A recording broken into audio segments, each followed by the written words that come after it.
Sherry. How are you? Glad to see you. Hi, Sherry. Welcome, welcome, welcome. I've just had a very, very interesting conversation with a millennial. So interesting. But I'll discuss that later in another video. Brilliant, and thank you. You know who you are. Thank you very much. But today I want to talk about a topic that is thrown around the internet all the time. And so I thought I would just give in my 2 cents because the idea is to talk about habits. And in particular, I'm going to talk about my nighttime habits and what I've developed. And I'm hoping that what I do, maybe you'll learn from, maybe you'll twist and tweak a little bit, but maybe it'll help you. So, but on that note, my name is Carolyn Chebaro, and my goal here on this YouTube channel is to inspire you and to motivate you and to get you to look at things just a little bit differently. We have all been, maybe brainwashed isn't correct, but we've all been told to think a certain way. And my goal here is to step away from that and look at things just a little bit differently. And so with that in mind, I want to reveal my evening habits. They are not perfect, and they will constantly be evolving, as I believe they should be. Hi, Gloria. And so this is something basic that I've been doing for a while. I would think probably before lockdown, but certainly it's developing, and it makes me actually feel very, very cozy because I know what the next step is, so to speak. So the first thing, and I've got to have a list here because I forget. And before I forget, I also have putting all of this down on the blog, my blog. And so you can always head over there, and I'll put the link below if you want to read it, because I know some people prefer to read as opposed to watch, but then of course you wouldn't be here if you wanted to just not watch. But anyway, let's just keep going. Anyway, the first thing I do at night is I never, ever, ever leave dirty dishes in the sink or anywhere. And I tidy up everything. And I'm old-fashioned, call me old-fashioned, please, but I don't use a dishwasher. I like washing with my hands in soap and water and rubber gloves, actually. But I like the idea of cleaning the items myself. And I never, ever, ever go to bed without doing the dishes. I would be telling a lie if I said that I put everything away before I go to bed, because I just don't. I let God dry them because that's what I do. But I always make sure that the sink is cleared out and the countertops are neat and tidy. The next thing I do is I prepare for my next day at work. And so I write things down, and I always have, when I watch a bit of television at night, and I do have this weird taste in films, and I'll maybe do a video about that. But I always have one of these pads on the coffee table. So if I think of something that I need to do, I always write it down. And so before I head to bed, I write in my diary. My diary's here somewhere, the things that I need to do and work, and actually in life in general. But I've learned not to make that list too long because I don't get it accomplished, and then I feel guilty. And what's the point? So that's another thing that I do. And then the third thing I do is I take Miss Evie out for a walk. Most of the time I carry her and then I put her down, but she has to go out, and I take her out. And then when I come in, maybe you don't want to know this, but I wash her hands and her feet because she goes into bed with me, and she has to have clean feet and hands because she's not coming to bed with me. So that's another part of my evening ritual.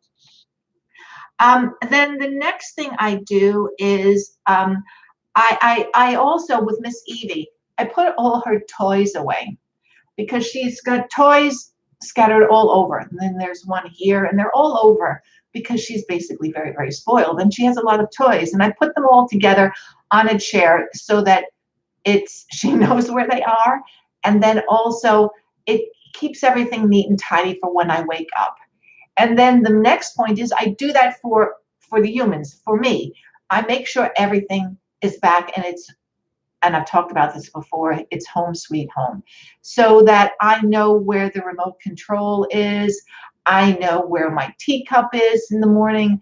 I know that the pillows are all neat and tidy, so that when I wake up in the morning, everything looks fresh and nothing is out of place, because it's a mindset thing for me that I know I can start my day, and everything will run smoothly or as best as you can, because I'm under no illusions. Things happen, but I always put my things away. And that includes also laundry, dirty clothing. It's all put away. I mean, it's not put away, it's put into the basket so that it's washed.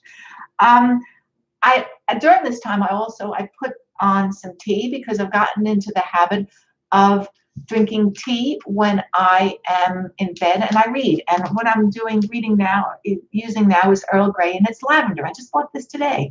I want to try that. But I make tea and I take the tea to bed and I read. And I'll read for an hour, 2 hours, because it relaxes me. And you know what it's like to get into a good book. Love that. Nothing nicer. I also take care of my phone, and never, ever, ever bring my phone into my bedroom. Static electricity or electricity, I don't bring it into my phone. I don't want to hear everything coming in and out. And I charge the phone same place every day. And so that's one of the other habits that I have. Naturally, of course, before I crawl into bed with a clean this Evie, I clean my face and put on my lotions and potions. And aside from making sure everything is in place, I believe that that habit of clearing my face sort of clears my mind, and putting the lotions and potions on is got so much to do with self-care that it really has helped me. It's enabled me to see that that is important. It sets me up. It makes me feel good. And if you've watched more of these videos, that I'm all about feeling good, because as you feel good, you go through your life full of joy and full of less overwhelm and stress. And that's basically what it's all about. That's what living a simple life is all about. It's just going through life with gratitude and appreciating so much. And that's my evening habit. If, by the way, you would like to know how to, if you're watching this in a replay, and if you'd like to know how to jumpstart your simple life, I have created a PDF, which is in the comment box below. And it's the 9 top questions I get all the time about how living a simple life, how I've gone down this road. And they're questions that'll probe you on maybe making some twists and turns in your life. And that's why I'm doing this, all to make everything a little bit simpler for you. Let me just see. I've got a question here from Lynn over in the UK. And I have decorators in the moment, and I need a miracle to make the house look tidy before I go to bed. And she also reads and drinks tea in bed. I know. I'm sorry, but I can't send you a miracle. I would like to, but sorry, that's out of my realm. I love hearing all your comments. I look forward to them. I've gotten into the habit of reading them every morning. They mean a lot to me. They set me off at my day. So I welcome your comments. Please leave them below. And if there's anything that you'd like to know more about leading a simple life, well, again, below. And I'll ask you one other favor. Please share this video. Share it with somebody that maybe it will help. And that would make me feel very, very happy. And hello, Joanna. How are you? I'm delighted that you're here. I wish everyone a good day. If there's anything, again, you'd like to speak with me about, you by all means leave a comment below, and I will also put my email address. Until my next video, which should basically be tomorrow at 4 o'clock Eastern Standard Time, I wish everyone a good day. Stay well, stay safe, and I'll see you tomorrow. Toodles.